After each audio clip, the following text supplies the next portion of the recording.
Let's continue our discussion of the antimicrobials. This is a little bit of a review from the first section, but I think it is important enough that we definitely want to emphasize these elements. So when one has a blood count, one looks at the white blood count. White blood counts, we're taught, are signs of infection. The issue is that there's many different types of infection, and knowing how to really interpret the white blood count will help you really understand which type of infection it is. So just to very briefly review, when you have an infection, you're going to try to culture it, get some of the pus. The problem is that sometimes you can't get any of the pus.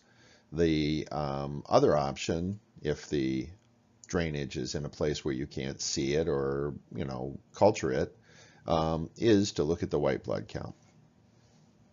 Now, the neutrophils, because they stain neutral, also are segmented into various parts, and they call those polymorphic segmented neutrophils, or polymorphic nucleoside, PMNs. These polys also are referred to as neutrophils, but also as segs and bands. The more immature ones just have one band around them because as they're developing, they're small and they just have a single band. Then they develop two bands, and then they develop multiple bands. Technically, when we talk about a shift to the left, we're really talking about going to more immature forms of these polys. So bands are an immature form. If you have a lot of bands, or they're often referred to as IGs now, or immature granulocytes, then this is a sign that you have an early bacterial infection, because the body feels the infection and it starts to pump out these bands, because a less than fully formed white cell is better than no white cells at all. So if you have a massive infection, you're going to have a high band count. If you have a bacterial infection at all, you're going to have a high percentage of segs and bands. This relates to the issue of looking at percentages versus absolute counts. Often in a blood count, both of those are reported out. For this discussion, we'll talk more about percentages, but in the labs and diagnostics course presentations, we'll talk more about how to interpret the absolute counts. Lymphocytes go up in viral infections, and so if you have somebody that has a viral infection, those lymphocytes will go up. This is why people with HIV have problems fighting off viral infections. They also have a problem fighting off fungal infections, and lymphs have a role in fungal infections as well. People with HIV don't have any problems fighting off bacterial infections in general, just because they don't have a defect in their segs and bands. They have a defect in the CD4 type of lymphocytes. Monocytes are usually a sign of either a chronic infection, a resolving acute infection. There are some cancers that the monocytes go up in, but to be honest with you, whenever I have someone that has an elevated absolute monocyte count, then I go running for my references, because it's not a common thing to see. Note that I say the absolute count because anytime you have a decrease in any of your other types of cells, so if your segs and bands go low, by definition, since it's a percentage and it has to add up to 100%, the other types will go up. Eosinophils, often remembered with the cute little saying, worms and wheezes and weird diseases. Eos go up usually in allergies, most commonly. There are some parasites that get into the GI tract that will raise them, but this is not seen all that often. As noted, basophils are usually a pretty ominous sign. We usually find 0 to 1. If you find them, they are not always a sign of a problem. but you definitely want to repeat the blood count, make sure that they are in fact elevated. If they are, sometimes you want to get them to hematology so that they can evaluate them to see whether they have something like chronic myelogenous leukemia or some other myelodysplastic disorder. It's not diagnostic of those, but if you have persistently elevated basophils, you're going to want to get them to hematology and have them evaluate them for those. Immune response. So your body has a non-specific response, such as the white count, but it also can develop a specific response. When you are exposed to particular antigens in your body, and this is used more with more with viral infections than bacterial infections, but it can also definitely be used in bacterial infections. If one has an acute infection, then the IgM level goes up, and your body is trying to fight off that particular type of infection. So, if you have pertussis, the IgM levels will go up. Once you've fought that infection off and your body has learned to recognize, usually through types of lymphocytes, exactly what that infection is, then you will have developed higher levels of IgG. And if you have good high levels of IgG, we consider you to be immune to that particular infection. So when one has to have a measles, mumps, and rubella titer, what we're really titering is the level of IgG to see if you're showing immunity at that point. So just to recapitulate here, usually with a bacterial infection, we're going to have a primarily inflammatory response. And when it gets into the blood, some of the bacteria will actually start to release toxins, especially gram-negative bacteria. These can actually have a substantial effect on vascular function, cause vasodilatation, which in turn causes a shock response. And I'm sure you've all heard of the term gram-negative septicemia, where you actually have gram-negative bacteria that have gotten into the blood and are actually causing a septicemia. Viral infections are less likely to do that. They're more likely to cause an immune response. The body will have responses, but not usually as localized, with the production of white blood cells, which turn into pus, but also more in a generalized way with fever, chills, trying to fight things off. If this is a new virus, you get pretty sick. If it's a familiar virus, your body's going to fight it off pretty quickly, and there's usually no clinical effects at all.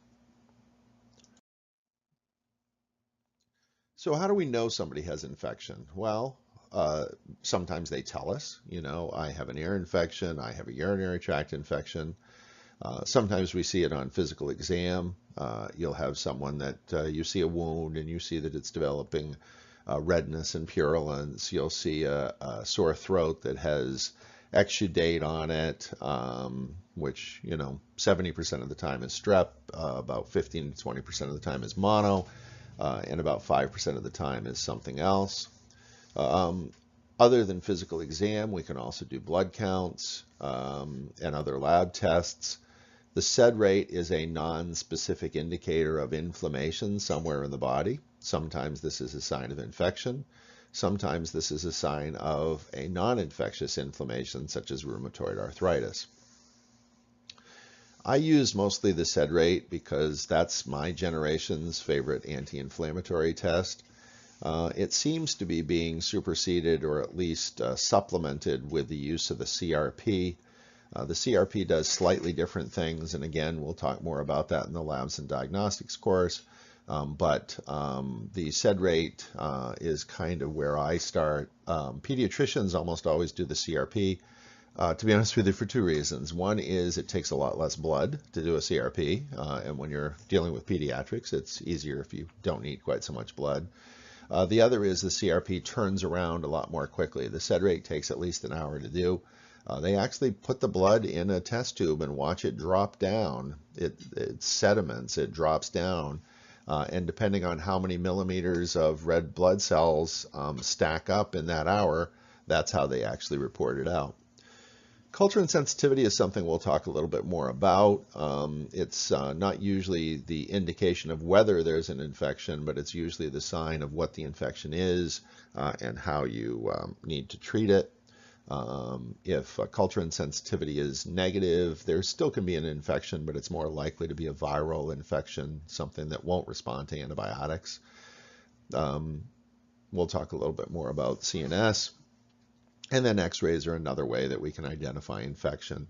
Not only the chest x-ray, which shows pneumonia, but there's other imaging studies such as MRIs will show you osteomyelitis, and bone scan can also show you osteomyelitis. So there's varying imaging options. So to talk a little bit more about the SED rate, it definitely goes up in things like RA, but also goes up in polymyalgia rheumatica. It also goes up in most bacterial infections, especially bacterial infections. The CRP is a little bit more sensitive, especially to viral inflammation, but both of those will go up, and either one is a sign. Many people are starting to do both at the same time. Maripat had a culture insensitivity. And sometimes with a culture insensitivity, they'll actually give you a gram stain. Lots of times you have to ask for that gram stain. And so when the sample goes to the lab, they look at it under the microscope. They then stain it with gram stain. If it takes the stain, it's gram positive. If it doesn't take the stain, it's gram negative. And so they look at it, and they look at the shape, and then they look at whether or not it takes the stain. And so if it's round, it's a cocci. If it's long and skinny, it's a bacillus. If it's spiral, it's a spirochete. So in this case, she's got gram-positive cocci, and almost all gram-positive cocci that we see are going to be either staph or strep. So what else does a CNS do for you? Well, when they culture it, they actually can identify the bacteria. They have to grow it out usually for at least 24 hours, and most commonly for 48 hours to really be able to identify the bacteria. And then the other thing they do is they then take various types of antibiotics, and they put the bacteria in a little well, and they see how much of a particular antibiotic it takes to kill that bacteria. If it takes just a little, they refer to it as sensitive. If it takes a little bit more than a little but still works pretty well, it can sometimes be reported out as intermediately susceptible. But if it takes a lot of the antibiotic, more than a human would be able to tolerate, then they report it out as being resistant. I would highly caution you not to just look at the CNS, because some antibiotics are very effective in vitro, i.e. in glass, but are not that effective in vivo, in the body. So you really need to know what is the drug of choice for this particular infection before you go ahead and decide on what antibiotic to use. And then you figure out, well, what's the second alternative drug of choice? And you check to see if those are sensitive. You don't just look at the sensitivities to see what it's sensitive to. So Maripat, 48 hours later, grows out Staph aureus, sensitive to Penicillins, Ceftriaxone, and ciprofloxacin, as well as Bactrim and doxycycline. Nafcillin tells us a lot. Nafcillin is in the same family with methicillin. Nafcillin, methicillin, and oxacillin are all synthetic penicillins. And if it's resistant to one, it's resistant to all of them.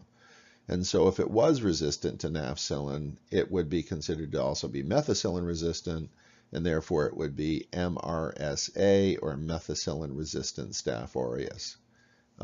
More and more labs are actually using methicillin terminology.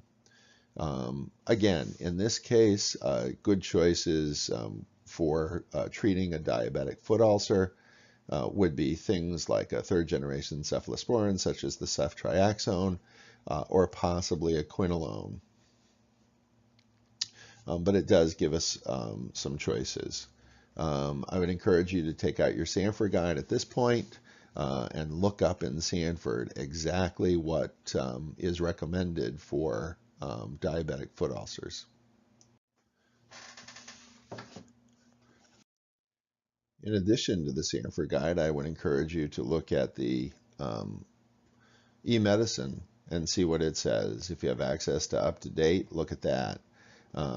We'll talk more in class about what the options might be, but I think you'll find that there's subtly different options, and this is where knowing your patient and knowing your pharmacology really comes in so that you can tailor the treatment to the patient. Now, just to review a couple of general concepts of antibiotics. Now, almost all antibiotics fall into the general categories of either being bactericidal or bacteriostatic.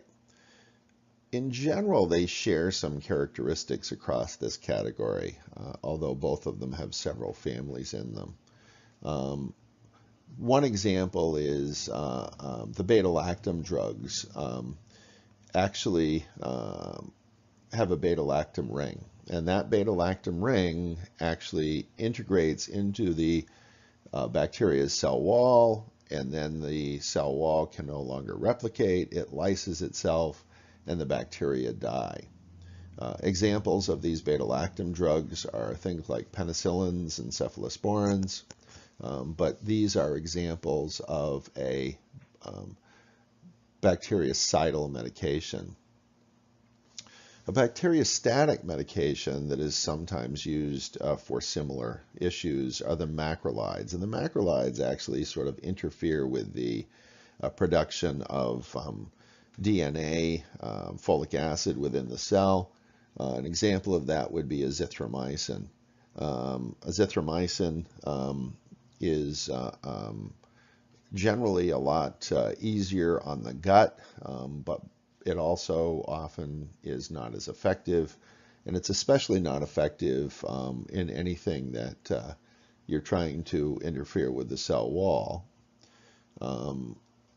The thing, though, is that in those bacteria which don't have a cell wall, usually referred to as the atypical bacteria, things like Mycoplasma or Chlamydia pneumoniae, then they work pretty effectively. Chlamydia pneumoniae has actually been renamed, but I can't remember the new name right now. So the bactericidal, as noticed, these are the beta-lactam drugs that we just talked about. Penicillins are very effective. The other thing that the penicillins can now do is that they can have a beta-lactamase inhibitor added to them. Beta-lactamase inhibitors are things like sulbactam and clavulanate. A very common beta-lactamase inhibitor penicillin combination is augmentin, which is amoxicillin and clavulanate. Because it has this beta-lactamase inhibitor, it's actually more effective on a lot of bacteria. Why is that? Well, a lot of bacteria, when the beta-lactam drugs were used, actually developed an enzyme which broke down these antibiotics and that beta-lactam ring. That enzyme that these bacteria learned to produce was called beta-lactamase. What the sulbactam or clavulanic acid do is they actually inhibit that enzyme. So they're called beta-lactamase inhibitors. Because of that, the penicillins, which used to kill almost all all bacteria, and then there was resistance development, especially among the gram-negatives, with the beta-lactamase inhibitor now have restored the ability of these drugs to kill gram-negative bacteria. So the cephalosporins were developed back in the, I think, late 60s, early 70s. They are basically a sort of a synthetic type of penicillin, but are structurally different and tend to last a bit longer. The original first generation ones, which were Keflin, Kefzol, Keflex, hit mostly gram-positives. They hit the same thing that the traditional penicillins do at this point. They then developed a second generation cephalosporin, which interestingly didn't get the gram-positives all that well, but got the gram-negatives really well.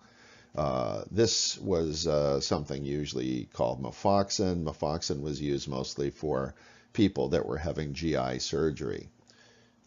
We don't use it much anymore because we now have better alternatives.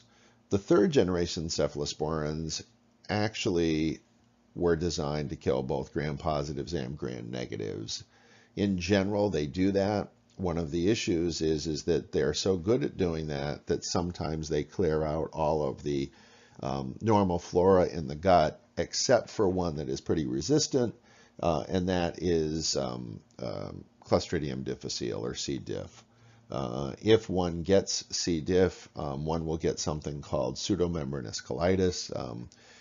Usually it just starts out with very mucousy, foul-smelling stools. Then it actually develops this pseudomembrane on the inside of the gut. This can actually lead to death of the colon. People can even become bacteremic and die from C-Diff. Not particularly common, but can happen. Another cross-sensitivity issue that you need to remember is that somewhere between 2 and 5% of the people that are allergic to penicillin are also allergic to cephalosporins. It's not a high number, but it is higher than you would expect by chance, so that we are careful with people that are penicillin allergic. So if you have somebody that's penicillin allergic and you order a cephalosporin, very frequently the pharmacy will call you and ask, were you aware of this penicillin allergy? If you've asked the patient and they said, yeah, when I was 8 months old, I had amoxicillin and I got some hives, then you're probably going to go ahead and do it anyways. I always tell people to have Benadryl in the house, call if you get any respiratory issues. If, on the other hand, the person's penicillin allergy is anaphylaxis or extreme difficulty breathing, most people won't even risk the cephalosporins unless they absolutely have to. So another example of bacterial killing is the bacteriocidal antibiotics called aminoglycosides. These are things like gentamicin and tobramycin. These are very strong killers. They're so strong that they can actually kill human tissue as well, especially sensitive tissue in the kidneys. We use them with great caution, and if we have people that need to go on these, we often will be drawing levels to make sure they're not getting too high. Most of the aminoglycosides are actually restricted to topical use now. A similar antibiotic, vancomycin, which is chemically related to the aminoglycoside but is not technically an aminoglycoside, has similar issues. It can be very toxic, and therefore you check levels very carefully. Vancomycin is also interesting because if you infuse it too quickly, you can cause what they call red man syndrome. So if you don't dilute it down enough or infuse it too quickly, people will get this, nasty flushing, which is extremely uncomfortable. So gentamicin is a good example of an aminoglycoside. On the slide it is spelled correctly. There is no Y in gentamicin. The brand name is actually garamycin, which does have a Y, but gentamicin does not have a Y in it. It has 2 I's. Aminoglycosides are very good against gram-negatives. Watch those kidneys, especially in diabetics. And so mostly when we use it, we're going to use it for ear infections or eye infections where we're not really worried about the kidneys. Eye infections, it's used sort of second line, just because the majority of infections are going to be gram-positives. But if you have somebody that has a resistance or doesn't get better with a gram-positive, you can go right to this. It also does cover gram-positives fairly well.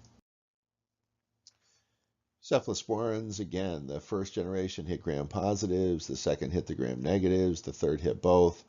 The fourth generation are really only available intravenously. Only those of you that do acute care will actually be familiar with them. Not very common, so I'll let you sort of pick that up as you go. The quinolones are also bactericidal. The one that we think of the most is Cipro. The enhanced fluoroquinolones or respiratory fluoroquinolones are usually levofloxacin or moxifloxacin. They don't have to be given quite so often. They have better penetration. Levofloxacin is now available in generic, so many people have stopped using Cipro quite so much. All of the quinolones are associated with a tendinopathy. It doesn't happen very often, but it is black box for this, and it is something that we need to keep in mind when we prescribe them. We used to use them first line for urinary tract infections pretty often. We don't do that quite so much as we used to, but one needs to keep these things in mind when prescribing these medicines. So the quinolones also come in generations. The first generation quinolones are no longer available and really had pretty limited availability. The second generation quinolones, norfloxacin or naroxen was the first one. It was a good urinary tract infection medicine, but it really didn't penetrate anywhere else, so it had limited utility. Ciprofloxacin is pretty good penetration for skin and maybe even a little bit into the sinuses, but not as good as the third generations, which are levofloxacin. Moxifloxacin is sometimes third generation classified and sometimes fourth generation classified. Either way, the higher the generation, the more likely they are to be systemically affected. Trovan was a fourth generation, but I think it's actually been taken off the market because it was hepatotoxic. Another take-home with the quinolones is that they are QT medications. So if you think back to your EKG knowledge, you remember that there's various waves in the complex that one looks at when looking at an EKG. The QT is the interval between ventricular depolarization and ventricular repolarization. Some medications will actually prolong this period. The challenge is that if this period is prolonged too much, then the risk of a dysrhythmia, and especially a lethal dysrhythmia, goes up. So if you've got a medication that is a QT prolonging medication, one needs to be very careful in somebody that already has a prolonged QT, which there's a small percentage of the population out there that has QT prolongation. Or if you want to try to combine it with another medication that does that. Classic example is that sotalol. Now, most people think of sotalol as a beta blocker because it has the alol suffix. The issue is that it's actually also a potassium channel blocker, and therefore it does prolong the QT. We'll review this when we review the Vaughan-Williams classification system for cardiovascular medications. But you just can't use a quinolone in people that are on something like sotalol or amiodarone, just because the risk of a lethal dysrhythmia are just too high. People with quinolones, youngsters do not go on quinolones unless it's absolutely necessary. An exception to this, of course, is kids with CF will often get quinolones just because they are very effective respiratory medications, and the potential benefits outweigh the potential risks. But in the youngsters, you worry more about the tendon issues, and of course in the very old, we're also very cautious, although sometimes we do need these medicines for that group.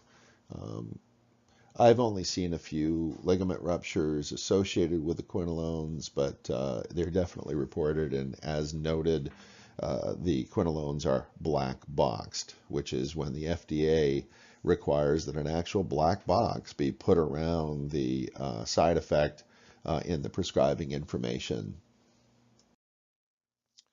So let's get back to Maripat. So Maripat's got an area on her foot. She's diabetic. And so the clinician that saw her decided to give her a gram of Rocephin in the office. Now, in the office, we're usually going to give this IM. It's usually given either IM or IV. Very frequently, 2 grams are used, but in the elderly, sometimes we use 1 gram instead. There's not a great oral alternative, but there are some oral alternatives of 3rd generation cephalosporins that one might use. You really don't get the blood levels of 3rd generation cephalosporins. Another oral alternative would actually be a oral fluoroquinolone, something like levofloxacin or moxifloxacin. You're going to get good broad spectrum coverage. You're going to get rid of whatever's there. Doing a CNS on this wound is an excellent idea, and then if it comes back that it's sensitive to a particular antibiotic, you could choose to switch over to that, and especially if you're trying not to give a broad spectrum IM or IV medication, you can probably tailor it. I would caution you that just because something grows out, sometimes it's not the only bacteria that's there. So you do need to monitor very carefully whether or not this patient is getting better on those antibiotics. So Rocephin is a great choice because it has great penetration into skin and skin structures. It hits the gram positives very well. It hits most gram negatives. It's not really metabolized in the liver, so that's one of the nice things about it, is that even if her liver was not working great, you'd probably get a similar effect. Half-life is 5 to 10 hours. That means that it decreases by half strength every 10 hours or so. That means that it's still going to be at a pretty good level even 24 hours later. Oftentimes we do want peaks and troughs, but we don't want the trough to go too low, which will allow the bacteria to start to grow again. So 24-hour medicine like Ceftriaxone really does make it an option in the office. We sometimes even use it for kids with ear infections. If the parents say that the kid's constantly spitting out their medication, sometimes we'll give them a quick IM of Rocephin. Depending on the recommendations, some folks recommend just once, some folks recommend repeating it in a day or two. But again, just to remember that that is an option. Folic acid synthesis is where most bacteriostatic bacteria have their impact. An example are sulfa drugs. Some of the bacteria have figured out how to use other preformed proteins so they can actually develop resistance, but the majority of bacteria will be slowed down in growth by sulfa drugs and tetracycline type medicines such as doxycycline, enough that the body will be able to clear it on its own. The macrolides, as noted, are also bacteriostatic. Erythromycin's the prototype drug. We don't use it very much because almost everybody that ever was on it had some nausea associated with it. So, if you have somebody that's in their 50s and 60s and they say they're allergic to erythromycin, and you ask them what the effect was and they said they were nauseated, you can assure them that everybody in the entire world was nauseated when they were on erythromycin. Azithromycin doesn't have anywhere near as much nausea associated with it. It has a much longer half-life. Erythromycin was a 2, 3, or 4 times a day medicine. Azithromycin is a once-a-day medicine and oftentimes stays in the system very nicely. You can do 500 milligrams once a day for 3 days, and you should get 7 to 10 days worth of coverage. Clarithromycin is a little bit stronger. Clarithromycin is much more of a cytochrome P450 drug, and if you remember, all medications are metabolized somewhere. The majority of them are metabolized in the liver. Rocephin is actually an exception to this, where it really is minimally metabolized and then excreted unmetabolized, unchanged in the urine. Clarithromycin is metabolized in the liver by the cytochrome P450 system. Azithromycin is not. Clarithromycin therefore has a lot more interactions. It is a bit stronger, I think. I think it works sometimes when azithromycin doesn't. But usually if someone's developed a resistance to a macrolide, they are resistant to all of the macrolides. Some people use clarithromycin. I almost never use it. And the QT interval thing is for all of the macrolides, not just azithromycin. Tetracyclines, regular tetracyclines, kind of the prototype. It's used a lot still in kids with acne, and the bacteria that are the issue in acne respond very nicely to it. Doxycycline is another tetracycline which has a longer half-life. Doxycycline tends not to be bound by milks and not inactivated by taking it with a meal, although because tetracycline is, oftentimes patients will have been told to do it this way to avoid a meal. Problem is that doxycycline can cause some nausea. And the other thing is that if you take doxycycline just before you go to sleep and then you happen to burp and get a lot of it into your esophagus, you can really develop a very substantial esophagitis, where you have to give them a caraphate slurry, and it's a very unpleasant thing for them to experience. The tetracyclines can't be given to children except in an extreme emergency. Generally, once a kid has reached age 8, all of their major teeth are in, their adult teeth. There could be some discoloration of their wisdom teeth, but essentially nobody's going to be able to see that but the dentist. And that's what happens if you give someone a tetracycline when they're younger than age 8. They will have discoloration of the teeth. So most folks that happened to, we've been aware of that for 50 or 60 years now. So essentially no one is around that has that discoloration. Pregnancy is the same kind of thing. It can interfere with the development of teeth. Interestingly, it also interferes with the development of bones. Bones are developed in the second trimester. So if you have somebody that's on doxycycline and then finds out they're pregnant, it's usually not particularly problematic. It's not usually teratogenic. But if you have somebody that's in the mid-semester and is on tetracycline type medicines, that's more of an issue. But either way, just don't use tetracyclines in pregnancy. Sulfa medications, sulfamethoxazole is half of Bactrim, the other half is trimethoprim. Both of those are bacteriostatic antibiotics. They seem to work better together than they do alone. And so we almost always use them in combination. They're very good for gram-negative bacteria, so they're good for certain types of GI infections. They're good for urinary tract infections, which are almost always fecal contamination that has gotten into the urine. Bactrim and the other sulfur drugs can develop a very serious rash, and that rash can actually start affecting the internal organs as well, and that is referred to as serum sickness. So I always tell people, if I put them on Bactrim, if you get any sort of a rash, call me immediately and we'll talk about changing it. I do the same thing with Augmentin as far as diarrhea. Yeah, if you're having 1 loose stool a day, that's fine. If you start having 2 or 3 and they're increasing in frequency, call me and we really should discuss maybe changing it to something else.